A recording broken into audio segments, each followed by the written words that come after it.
What's up, everybody? Coach Mills here, coming at you with a regular freaking intro for a change, breaking down the secret buffs to YORU. That's right, there have actually been buffs to YORU that was not included in the patch notes, but still made it onto live, so we gotta break those down so you know everything that is actually in the game. And then we gotta showcase Killjoy plus Astra combos, as Astra is finally seeing pro play, and we're gonna break that down because it's freaking sick. Plus a lot more interesting stuff we gotta break down, so make sure you smash that like and subscribe and watch to the end. But for those of you who just aren't satisfied being mediocre at Valorant, you want to prove yourself, you want to climb to the highest rank imaginable, then you got to go check out the GameLeap website and the links down below. We have high quality hand-picked guides that are designed to help you step by step, including in-depth VOD reviews, agent courses that no one else will cover, and much more. Do yourself a favor, go check it out in the links down below. But without further ado, let's jump into the video. Now, basically, Riot actually messed up with including this big buff to YORU in the patch notes, and it's actually a pretty important buff, and I thought I would just break it down here and then we'll talk about it.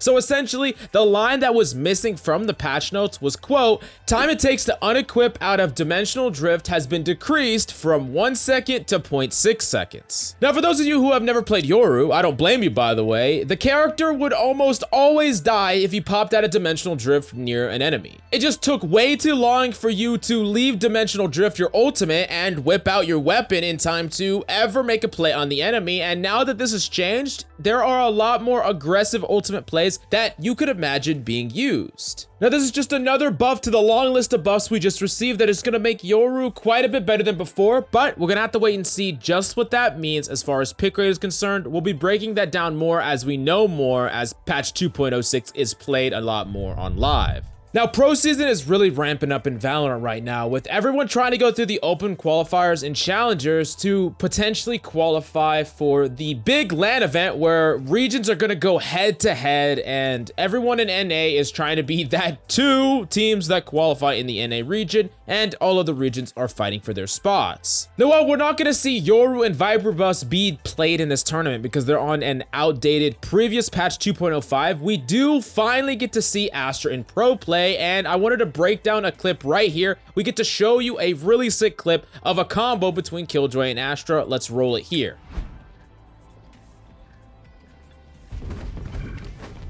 Careful now.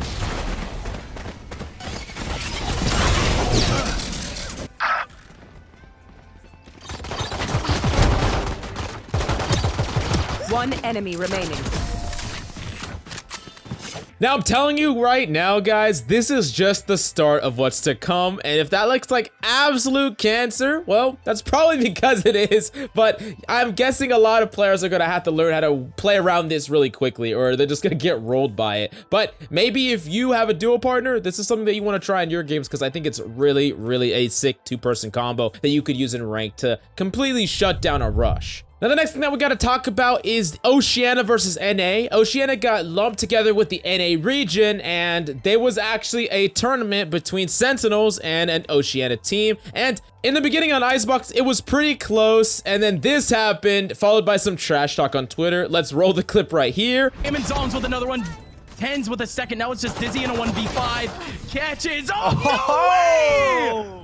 Takes out one, and Dapper has a knife! And then here, after the actual knife kill, Dapper posted, "Welcome to NA." And I think there's gonna be a lot of funny trash talk going on as we go into the future of regions fighting regions. It's really exciting to me. Now, the last story that we gotta talk about, and a story that is ramping up, is Riot themselves looking a lot more into match fixing in general. I'm gonna read the post here, quote, Riot and Sports Radar monitor Valorant matches for any suspicious betting activity. Sports Trader also supports Riot's internal due diligence into players moving from other games into Valorant. Riot Games has and continues to conduct investigations into allegations of match fixing by players who have previously competed in other titles. Now, there have been other reports that the Esports Integrity Commission, the ESIC, is working to ensure match fixers, quote, are expelled from esports entirely, not just one title, end quote. And if that's a scary prospect, it should be. Because what's looking like might happen is people that have a match fixing history in pro play now could get banned out of Valorant, or at the very least receive a big penalty. And people that do it from now into the future, especially as Valorant esports grows, could actually get the chance to get perma-banned from Valorant and even other games. So it's a really big deal. And for any of you who want to eventually grind the path to pro, or if you're going that route, don't freaking match fix. It's not too damn hard to not steal people's money, am I right? But anyways, if you enjoyed the story, smash the like and subscribe. And for those of you who want something more, you want in-depth tools that are really gonna help you improve and climb from wherever you're at, whether you're gold, plat, diamond, doesn't matter. If you want to climb up to immortal and beyond, you got to go check it out in the GameLeap website down below. But thank you so much for coming by. I hope you enjoyed the video. I freaking love your faces, and I'll see you tomorrow.